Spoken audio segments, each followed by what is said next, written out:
Bienvenidos una vez más, hermanos, gozosos de estar en la casa del Señor, ¿verdad que sí, amados? Muy bien, hermanos. Vamos a darle continuidad, vamos a la segunda parte de esta porción, hermanos, de las Escrituras de Mateo capítulo 24, señales antes del fin.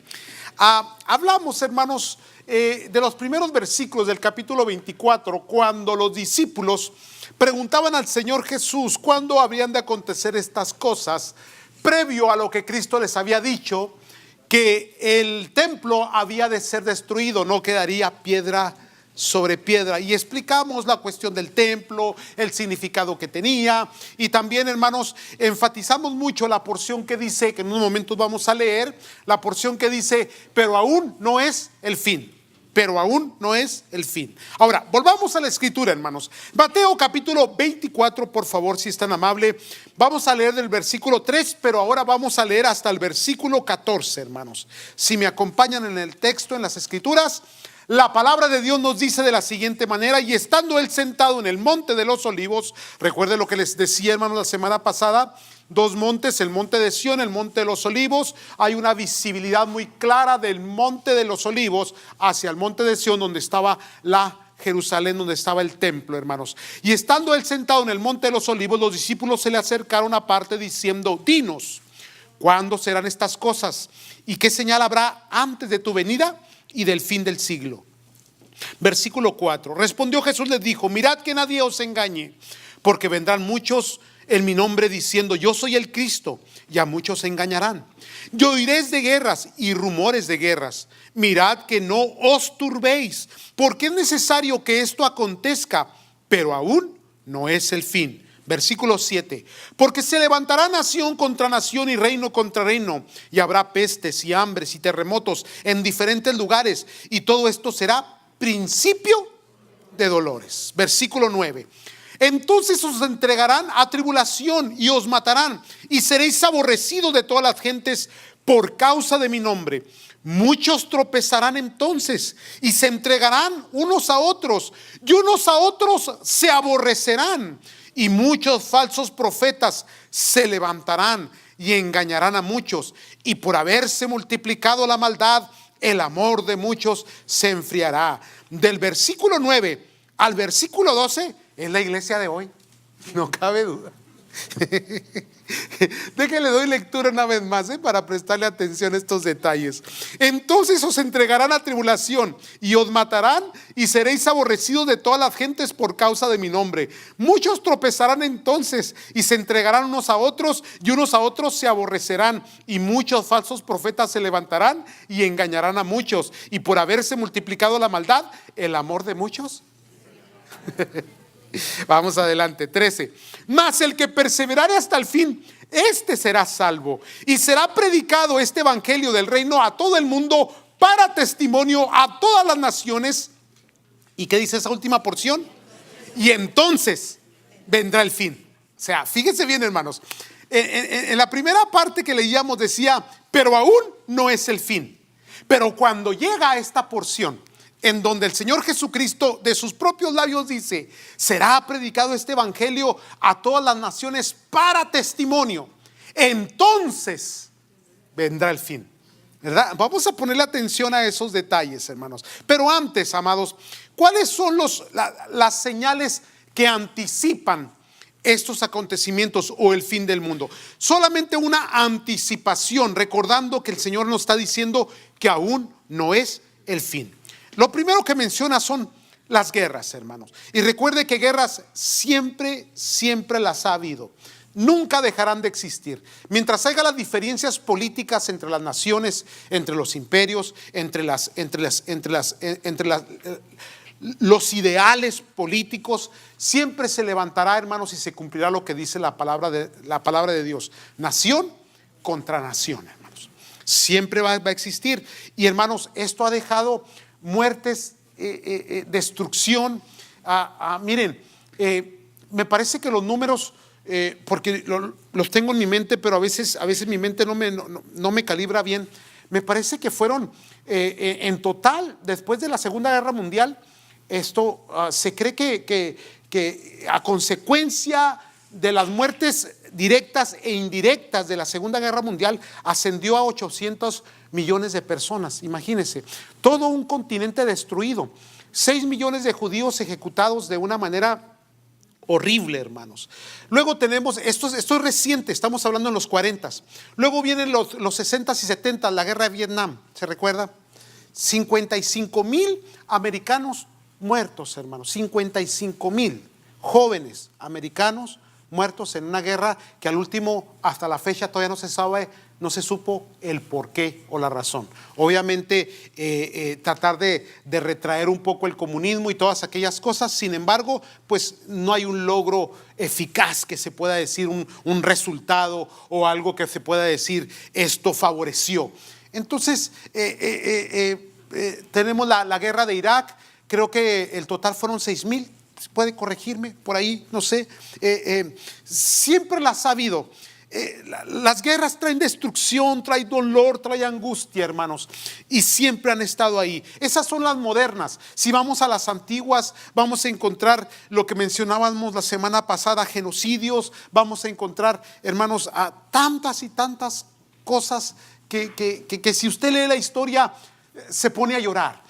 Luego, encima de esto, hermanos, la Biblia habla sobre las pestes. Las pestes son otra consecuencia, otra señal. Digo esto, hermano, porque es el cumplimiento de la palabra de Dios. Por ejemplo, hermano, cuando hablamos de las pestes, estaba leyendo un estudio de las 10 pestes de la historia de la humanidad más grandes. Las primeras dos, hermanos, la primera es la viruela, que mató en la historia 300 millones de personas según los registros que hay en la historia, hermanos. 300 millones de personas, imagínense eso. Luego tenemos el sarampión. Viruela y sarampión ya han sido controlados por las vacunas.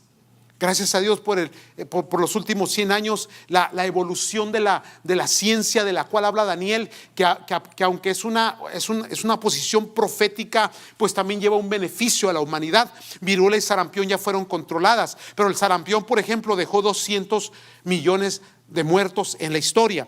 La gripe española dejó 100 millones de personas. La peste negra, 75 millones de personas. Y en el número 5, hermanos, está una moderna, porque estas 5 que le hablé son de la antigüedad, pero fíjese bien cómo siguen apareciendo. Todavía no menciona el cáncer, pero el conocido, el SIDA, el HIV, ¿verdad? El VIH, discúlpeme, que a la fecha lleva 25 millones de personas, y esta es una peste moderna porque nace en los 80s. ¿Se recuerda? En los 80s el escándalo que había en Estados Unidos, teníamos una presidencia republicana conservadora, y resulta que el virus nace ¿entre dónde? Entre los que se inyectaban y el homosexualismo. Ahí se propaga. Y como había un gobierno conservador bajo el gobierno de Ronald Reagan, no hubo una respuesta inmediata y se expandió. Se hizo una pandemia. Pero ¿entre quiénes se fue esa pandemia? Entre los que se inyectaban droga y entre los homosexuales. ¡Qué tremendo! Dios es un Dios de juicio, hermano. Nunca olvide eso. Que todas estas guerras y pandemias no es otra cosa sino el resultado de una nación o de un pueblo o de una gente que se han olvidado de Dios y que han abandonado los caminos del Señor. Luego, hermano, tenemos la plaga de Justiniano con 25 millones. Esta fue durante la época bizantina en la Europa antigua. Luego la tercer pandemia con 12 millones, el tifus, o conocido creo que más bien como la tifoidea, con 4 millones, el cólera con 3 millones, que todavía está muy presente el cólera, la gripe de Hong Kong con 1 millón de personas. Cuando tú vas a la historia y encuentras, hermano, que la palabra de Dios se ha cumplido, lleva cumplimiento, hermanos. Lleva cumplimiento. Entonces, la palabra de Dios nos dice que esas señales sucederán: guerras, pestes, no digamos hambre. El hambre no se ha podido erradicar, hermano. Todavía hay gente, hay niños que se van a dormir con hambre, con un pan en el estómago, hermano. Lo existe, lo hay en nuestros países centro suramericanos, en África, hermano, y en algunos otros países asiáticos, en Siria. Hay esas crisis, hermano, donde hay hambre todavía. Mientras usted y yo no hayamos cómo dejar de comer, hay gente que no tiene que comer. Sí, y esto me recuerda a mi mamá, que por eso es que estamos, porque mi mamá me decía, cómaselo, porque hay muchos niños que no tienen nada que comer. ¿Se recuerda? Y nos comíamos todo con culpa. Y luego vienen los terremotos. Los terremotos siempre han existido, hermano. Mire, en el año 79, a ver si se acuerda usted, los que estuvieron ahí.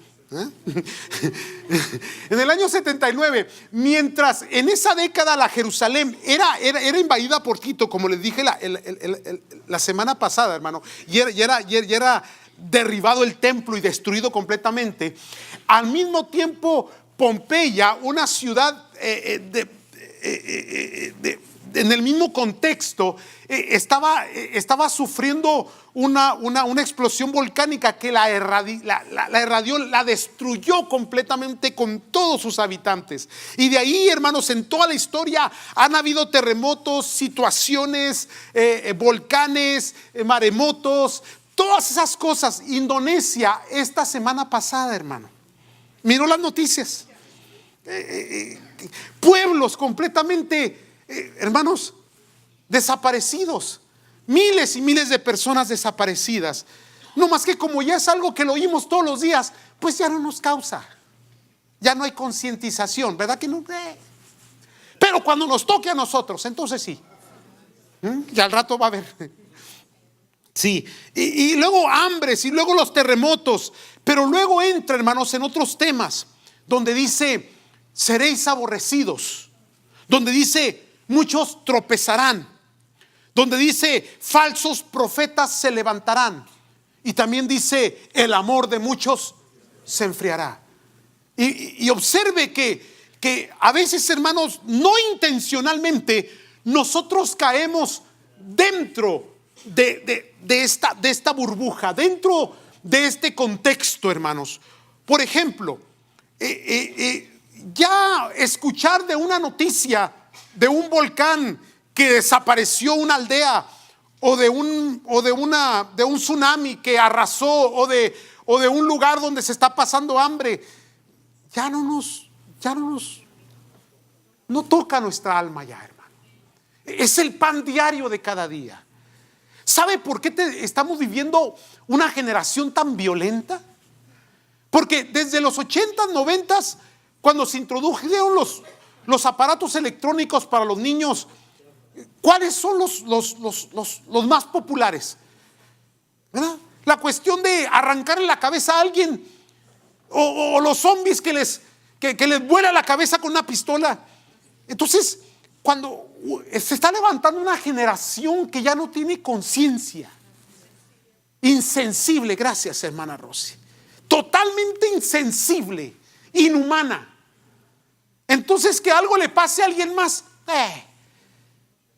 Ahora, lo más terrible de todo, eso es el mundo, hermano. Lo más terrible es cuando la iglesia es invadida por ese formato, esa actitud, ese carácter, ese estilo, esa forma de interpretar la vida tan baja.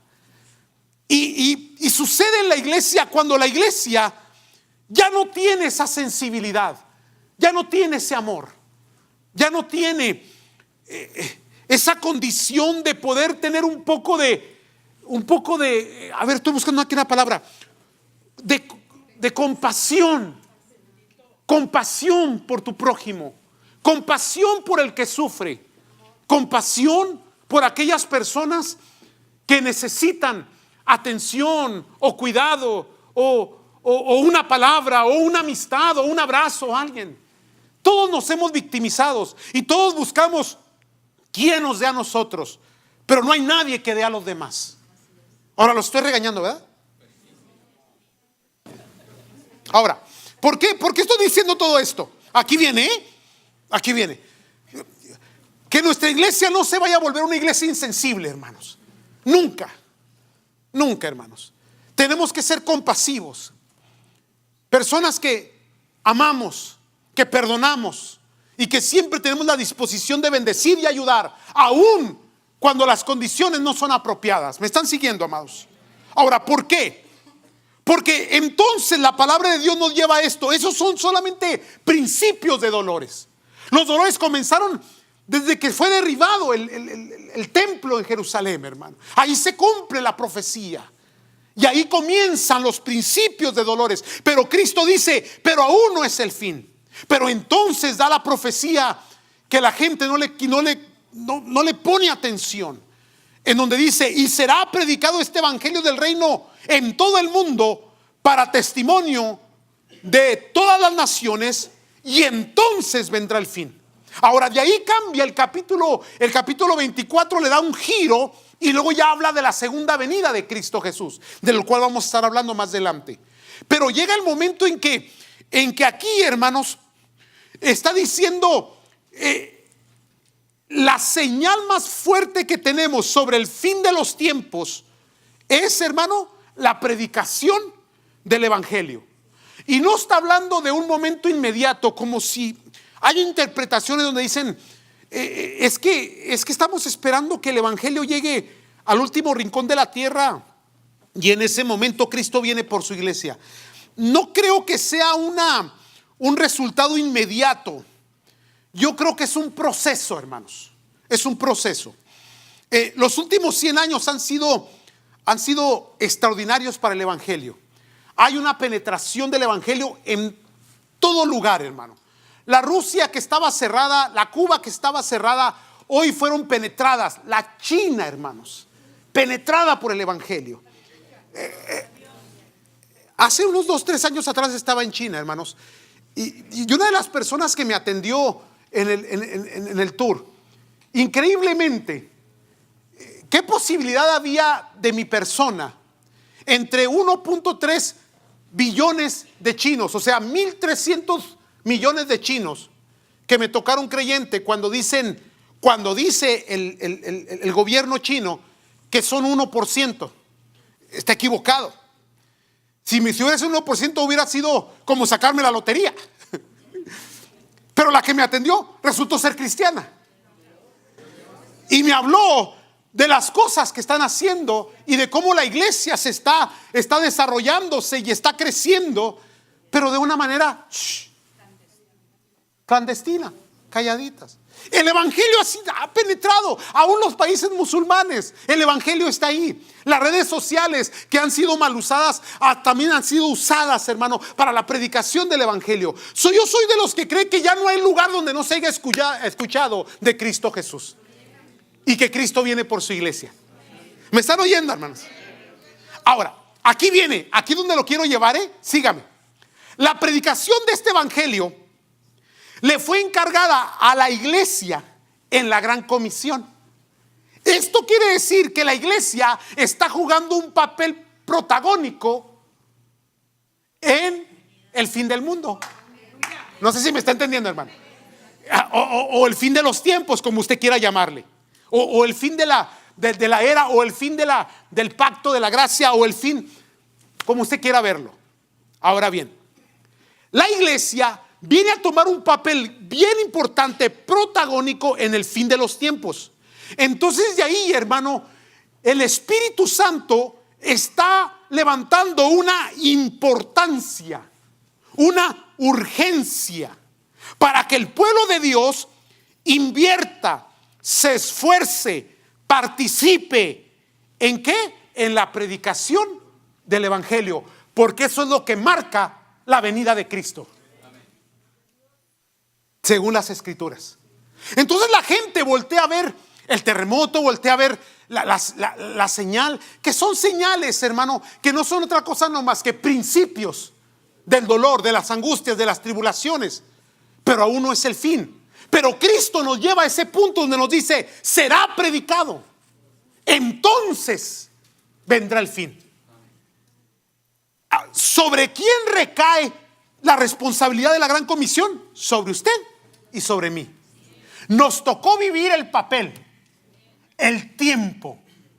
Nos tocó vivir, hermanos, ese momento de la historia especial. Hermano, abra sus ojos. El mundo cambia, evoluciona cada 15 minutos. Antes los cambios eran cada 10 años, cada siglo. Ahora no, hermano. Ahora ha evolucionado el cumplimiento de la profecía de Daniel. En los últimos días la ciencia se aumentará. Hermano, todas estas cosas están sucediendo y la iglesia no puede retrasarse, retraerse. La iglesia no puede estancarse. La iglesia tiene que levantar sus ojos y ver que la mies es mucha y los obreros pocos. Este es el momento, este es nuestro tiempo, hermano. Yo sé que son momentos difíciles, que el enemigo ha levantado una fuerza, dardos y cuantas contrariedades contra la iglesia, pero la iglesia no se puede rendir. ¿Por qué? Porque la iglesia, hermano, está marcando el paso profético y apocalíptico del mundo. Es la iglesia de Cristo Jesús, y tú fuiste añadido a esa iglesia. Y la iglesia está llevando el evangelio. Y entre más predica, más apresura las profecías. El apresuramiento no viene por los sucesos de guerras o rumores de guerras. No viene por las catástrofes que están sucediendo. El aceleramiento viene por una iglesia que se mueve, que se motiva. Una iglesia que desea, que está esperando la venida de Cristo Jesús, y mientras la espera, predica el evangelio y habla de Cristo y gana las almas. ¿Me están siguiendo, amados? Entonces hay una urgencia de inversión, de esfuerzo, de participación de cada uno de nosotros como creyentes. Hay que predicar el evangelio, hay que predicar la palabra, hermanos. Hay que empujar misiones, hay que invertir, hay que dar lo que nos queda de vida, lo que nos queda de aliento, hermano, para que sea invertido en el reino de los cielos. ¿Siguen aquí todavía? Ahora, ¿por qué? Dice, porque este evangelio será un testimonio. Cuando dice testimonio, hermanos, está hablando de una evidencia con afirmación. Aquí viene. Será dado este evangelio para testimonio de las naciones. Testimonio quiere decir evidencia con afirmación. Evidencia, ¿qué significa evidencia? Pruebas reales, verdades. Ahora, ¿cuál es la prueba real del evangelio? Tu persona, tu transformación, tu cambio. Tú eres la evidencia visible, palpable, que el mundo necesita ver. Y ciertamente la gente busca la señal de la aparición, ¿verdad? El Cristo en el nopal o en la tortilla. Pero no. El Cristo que la gente quiere ver es el que vive en tu corazón. El que se expresa en tu vocabulario y en tu carácter. Con ese amor y esa compasión que Dios ha puesto en ti. Con ese esfuerzo, ese esmero, esa inversión y esa participación a la iglesia y al cuerpo de Cristo, representando correctamente la imagen de Cristo en tu vida. Y tú eres la evidencia que afirma con afirmación. No solamente la evidencia visible, física, en testimonio, en actitud, en carácter, pero en tu vocabulario cuando dices, es que Cristo vive, es que Cristo salva, es que Cristo sana y Cristo viene otra vez. Y la gente te puede ignorar y puede entrar en burla de ti. Sin embargo, tú tienes que proclamarlo, tú tienes que decírselos. ¿Por qué? Porque tú estás acelerando la palabra profética. Ahora bien, si la iglesia es la protagonista en cuanto al cumplimiento profético, según las escrituras, hermanos, entonces quiere decir que la iglesia es el testimonio vivo con una evidencia de afirmación para el no creyente. Esto nos compromete en 4 áreas. Primera, separación del mundo. Tienes que ser diferente. Porque la afirmación de la evidencia tiene que ser visible, no para los creyentes. Y es una problemática que tenemos internamente en la iglesia, que queremos que nos vean bien los otros que ya son creyentes. Y la idea es que el no creyente sea el que te vea. Ya no les gustó.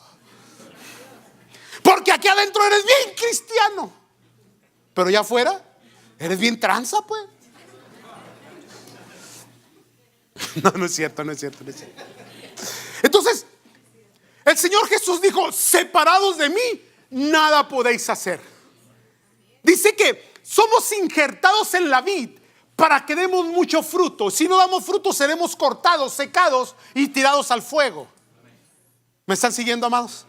Ahora, injertados en Cristo damos el fruto. Y el Señor Jesús dijo: separados de mí, nada podéis hacer. Entonces, no podemos, hermanos, ser parte del mundo y ser parte de Cristo a la misma vez. Tiene que marcarse la diferencia. Separados del mundo, para no ser separados de Cristo. Número 2, la dedicación de la iglesia está en los intereses de nuestro Señor Jesucristo. Y este es bien importante, porque regularmente el cristianismo que hoy se oye es un cristianismo que apela a los intereses personales de cada creyente. Usted no vive para usted. Usted ya está crucificado con Cristo. Usted ya se murió. No se le olvide eso. No, que van a ver que yo, no, usted ya está muerto. Y los muertos no hablan. Sí, diga: con Cristo estoy juntamente crucificado. Ya no vivo yo más, mas ahora Cristo vive. Y lo que ahora vivo, lo vivo para la gracia y la gloria de Dios. ¿Sí? Entonces nuestra dedicación, nuestro trabajo, encima del cumplimiento moral, familiar, económico que tenemos, cultural que tenemos, nuestra prioridad siempre ha sido servir a Dios. Entonces sirvo a Dios en mi trabajo secular, sirvo a Dios en mi casa, sirvo a Dios en mi familia, sirvo a Dios en mi comunidad, porque ahí es donde necesitan ver el testimonio, la evidencia y la afirmación. Ufale, ya no. Entonces, separados del mundo, dedicados a los intereses de nuestro Señor Jesucristo. Y los intereses del Señor Jesucristo son celestiales y no terrenales. Amén. Así que no quiera quedarse aquí, hombre. De todos modos se va a ir. Amén. Número 3, fidelidad a la verdad. Fieles a la verdad. Ahora, les decía la semana pasada, ¿quién te dice a ti, o fue el miércoles, no me recuerdo, quién te dice a ti que tú verdaderamente estás en la religión correcta habiendo tantas? Y viene el cuestionamiento de afuera: ¿cuál espíritu? ¿Y de quién? Aquí viene la respuesta. La cuestión es que nosotros no practicamos ni estamos en ninguna creencia, religión o ideología o congregación. No, nosotros estamos en Cristo. Sí me captan, hermano. Entonces, aquí la verdad no es una ideología. Aquí la verdad no es un pensamiento, no es un formato. Aquí la verdad es personificada en Cristo Jesús. Porque Jesucristo dijo: yo soy el camino, la verdad y la vida. Un día vamos a hablar de esos 3 puntos, ¿verdad? Pero mire, la verdad. Entonces, cuando nos cuestionan: oye, ¿y tú qué? ¿A poco le vas a los Dodgers? ¿Y cómo respondes tú? Entonces dices: no, yo le voy a Cristo. O sea, soy de Cristo, vivo en Cristo y por Cristo. Sí, entonces, automáticamente ese argumento derriba a todos los demás, hermano. Entonces, la fidelidad no es tanto a la iglesia, sino es a Cristo. Ahora, cuando eres fiel a Cristo, entonces eres fiel a la iglesia. Cuando eres fiel a Cristo, entonces eres fiel a la familia. Cuando eres fiel a Cristo, entonces eres fiel a los demás temas que te rodean, a la demás temática en tu entorno. ¿Me están siguiendo, hermano? Entonces de ahí, hermanos, de esta fidelidad a la verdad aparece la número 4, que es, hermano, una conducta moral intachable. ¿Por qué, hermano? Porque ahí es donde está la diferencia. La diferencia. Es tan importante el ser diferentes, hermanos. Es tan importante las conductas, es tan importante la actitud, es tan importante, hermano, ser luz en medio de las tinieblas. Es tan importante, aquí viene, la unidad del pueblo. ¿Por qué, hermano? Porque cuando Cristo oró en el capítulo 17 de Juan dice, para que el mundo crea, que sean uno como tú y yo, Padre, somos uno, que así sean uno ellos también. Pero ay, qué difícil es ponerlos de acuerdo a ustedes. Digan amén. Mire, yo le entro, pastor, pero que no venga aquel. Pero es tu hermano en Cristo. Sí, pero me cae como patada de mula. ¿Y por qué? Porque él es de Chihuahua, yo soy de Michoacán. Porque le va a los Angelitos y yo le voy a los Dodgers. Tócalos, Dios. Entonces, cuando menos pensamos, ya estamos en un caos interno, hermano. De ahí es por qué, hermano, tan importante que volvamos al texto y entendamos la responsabilidad que conlleva ser participantes de la iglesia y del cuerpo de Cristo. ¿Por qué, hermano? Porque será predicado este evangelio y entonces vendrá el fin. Por eso, hermanos, es que primera de Timoteo 3:14 al 15, se lo leo rápidamente, dice: esto te escribo, Pablo a Timoteo, diciéndole, aunque tengo la esperanza de ir a verte pronto. Versículo 15 dice: para que si tardo, sepas cómo debes conducirte en la casa de Dios, que es la iglesia del Dios viviente, columna y baluarte de la verdad.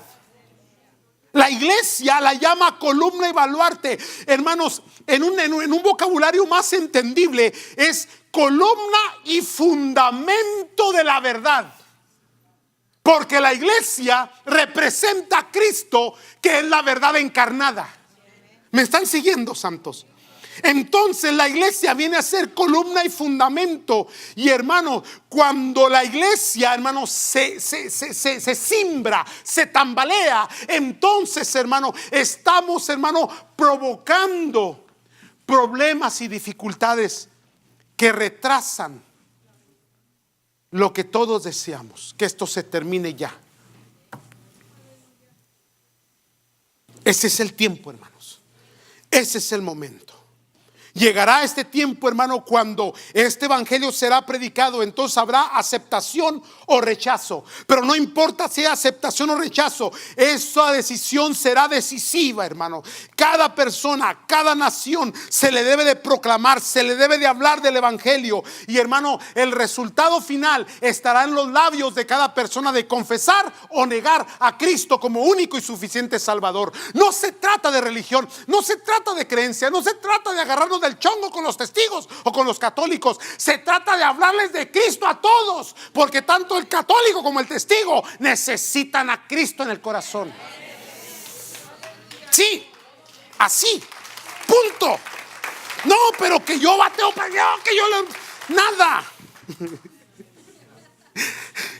Entonces estos tiempos son verdaderamente significativos. Y déjeme terminar con esto, porque hay una presentación, hermanos. Voy rapidito, hermanos, y esto quiero que lo grabe en su corazón, Hace unos, ¿qué serán? 4 o 5 años atrás, en una ida a Oaxaca que fuimos, el superintendente, el hermano Abimael Borboya, me invitó, me dijo: hoy te vas a ir conmigo. ¿Y a dónde vamos? Vamos al fin de la tierra. Y yo pensé que me lo decía jugando, pero salimos a las 4 de la mañana y llegamos a las 4 de la tarde allá. Ahora, ¿qué tan grande está Oaxaca? Pues sí está grande, pero no tan grande como Chihuahua, pues. Chihuahua te lo recorro en un día. En un sí, en helicóptero, pero entonces llegamos mareados, hermano. Pero sí, y había algo que me gustó y que esto también me causó mucho en Guatemala. También me dijeron: cada país tiene su último de la tierra. En Guatemala me pasó lo mismo. Y me encantó esto, que vas por el camino horas y horas y horas y el camino no termina.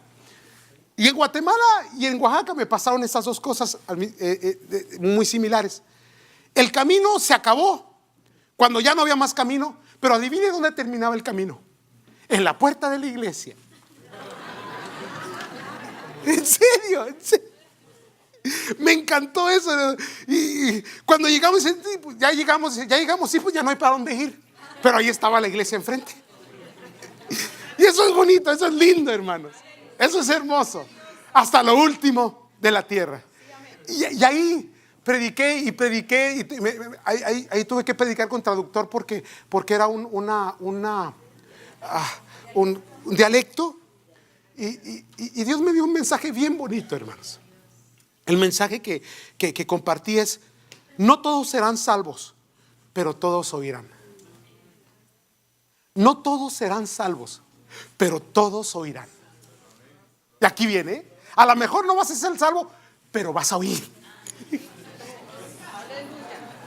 Y de eso se trata. Porque al último, ni usted ni yo salvamos a nadie. Ni tampoco los podemos concientizar. No podemos entrar en las intenciones del corazón. No podemos entrar en sus mentes. El Espíritu Santo sí lo puede hacer. Entonces nuestro trabajo no es salvar ni convencer. Nuestro trabajo es predicarles. Y ese mensaje, hermano, lo he traído en mi corazón. No todos serán salvos, pero de una cosa estoy seguro: todos van a oír. Porque es para testimonio.